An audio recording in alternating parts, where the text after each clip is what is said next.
Hey guys, what's going on? Here we have one of my all-time, if not my all-time favorite EDC blade, and many other people's favorite, the Spyderco Paramilitary 2.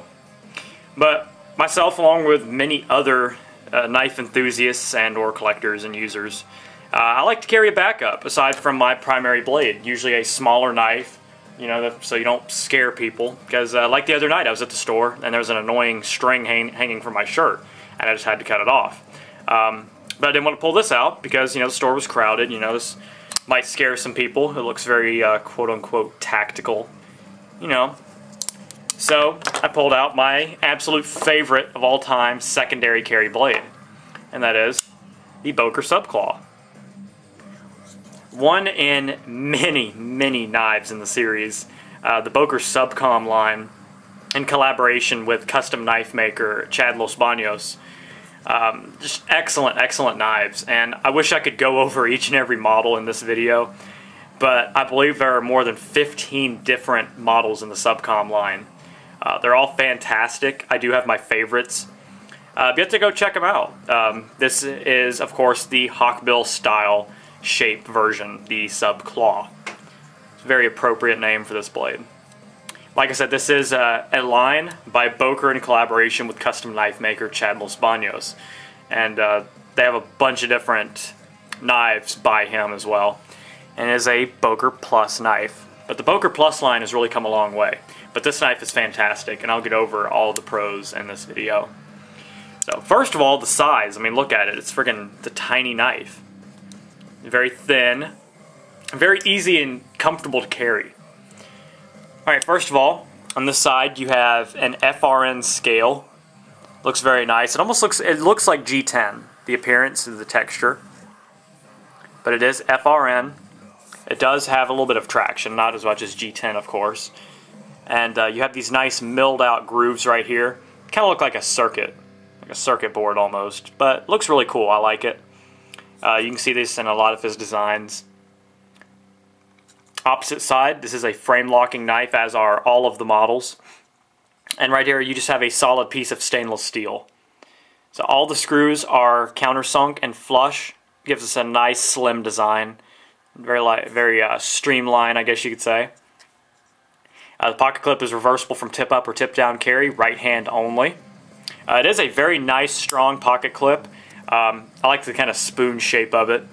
So I like having this full-size clip on such a small knife. It just rides very comfortably in the pocket, and it's very easy to extract and to put back in. You do have a very nice sized lanyard hole, which is unusual for any size knife, just compared to the paramilitary. I mean, it's nothing compared to the paramilitaries, but but it is very nice. You can put 550 cord through there very easily, which, you know, I would recommend maybe for a knife this size, especially if you're going to carry inside the pocket. So, flow-through design.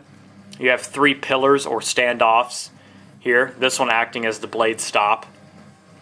It's a very nice, smooth, streamlined design. Alright, let's get to the blade. For opening, you have 2 molded plastic thumb plates. You can see they're kind of the shape that they are, kind of staircase in design. So, as you saw in the beginning of this video, you can flick this out very easily with a little bit of practice, because it has very nice D10. So right here you have the very, very small, yet capable, Hawkbill style blade. Aussate steel, which is a very nice steel, especially, you know, it's a good budget steel. Made in Taiwan, as are pretty much all the Boker Plus knives. But just a very, very nice, capable style blade. Perfect for box opening, cutting plastic straps. In my opinion, this is probably the most effective blade design for a knife this small. Here we have the Boker Subcom Titan, which is titanium, the titanium frame lock. Very nice knife, but you can see the design difference here. You have this drop point style blade where it's just all belly. But when you have all belly, the blade just tends to glide over the material. The material just keeps gliding up the blade. Without a good flat portion to cut, it makes cutting tasks kind of difficult. Because you know what I'm talking about, the material is just rolling along the curvature of the blade. So for a knife this small, this is a very effective design because it's going to gather up all the material into one spot and then cut it. So, and also, maybe for last-ditch self-defense, it's a very capable blade design. You know, it works for birds, this talon shape. It works for tigers. You know, somebody said because the hawkbill style blade supposedly was designed to replicate the tiger's claw, or lion, whatever. And obviously if the design didn't work, there'd be no more lions or tigers. So, very effective blade design. Length of the blade, let's see if I can actually get this right, is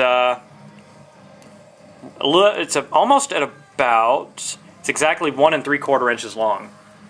So that's legal size for anywhere. Closed length, let's just give you some dimensions here, because it's, like I said, just a small knife. It's only a little over 2.5 inches long, closed, and it's only 1.5 inches wide. So just a tiny, tiny knife compared to the Paramilitary 2. Very, very thin. So let's talk about ergonomics. This knife at first looks a little bit strange. You know, I'll admit, it does look very odd. But it is very comfortable. For a square knife, it is very, very comfortable.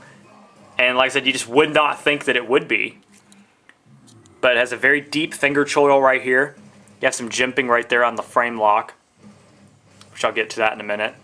You have some nice jimping right here on the bottom of the handle. Very, very deep, very functional. Jimping on the top spine here, running almost all the way down to the spine of the blade, which looks aesthetically pleasing to me, and it does offer a lot of traction. And some jimping right here, where the knife would be resting in your palm. So here's how you would hold it. It's very comfortable. All the edges are nicely beveled, so you just, like I said, you get a really, really secure grip with this knife. Very, very nice. I don't believe any of the other knives have the jimping down the spine of the blade like this aggressive. Like I said, for a square knife, it is very, very comfortable. And at first it looks like that frame lock would be very hard to disengage. There's the lock up, by the way. But it's really not. Your thumb goes down to that angle perfectly. Very, very easy to disengage. And the pocket clip also adds as an over travel stop. Meaning, with frame locks, sometimes you can tend to bring the lock over too far and it will bend it so that it will no longer lock up securely. The pocket clip stops it from going any further than that. I'm sure you guys are familiar with this. By the way, it does have a nested steel liner on the inside of that FRN. The knife travels, or the blade travels, on Teflon bushings, as opposed to the phosphor bronze on many knives, such as the Paramilitary 2. But it is very, very smooth. Usually Teflon washers, they can get gunked up and get really gritty over time, as opposed to phosphor bronze, they break in very smooth. But this is an incredibly smooth knife. And the detent is very, very strong. This blade is never going to pop out, but you can just grab the knife like this with your thumbnail and just flick it out. Super easy to just flick that blade out of the handle. It takes a little bit of practice, but it's very easy to do. This is the AUS 8. The whole thing, yeah, it is bead blasted, but I have not had a problem with it rusting. Like normally, you guys know I like to polish my bead blasted blades. This one has not given me any trouble so far. Set here again, same as the frame, it's all bead blasted. But it has not developed any rust spotting, and I carry this knife all the time. I have for years.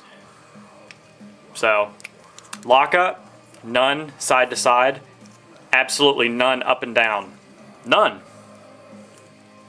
And both my dad and brother-in-law has this exact same knife, and none of them have developed any blade play. So that's not just an isolated case, this knife is just generally really strong. I mean, no play, side to side, and it's still this smooth. Incredible. Now, obviously, just by this shape, it's going to be kind of hard. It's going to be a little bit more difficult to sharpen than a lot of other knives. But if you have a Spyderco Sharp Maker or any other type of rod sharpening system, you can sharpen it pretty easily, which I did. Let's see if I can demonstrate this for you guys. Very, very sharp. And it will retain that sharp edge for a good while. Aussate steel, like I said, it's a great steel. And you're not going to be doing a lot of really heavy cutting tasks with this blade. So that's good. Very, very fine tip. Good for delicate work.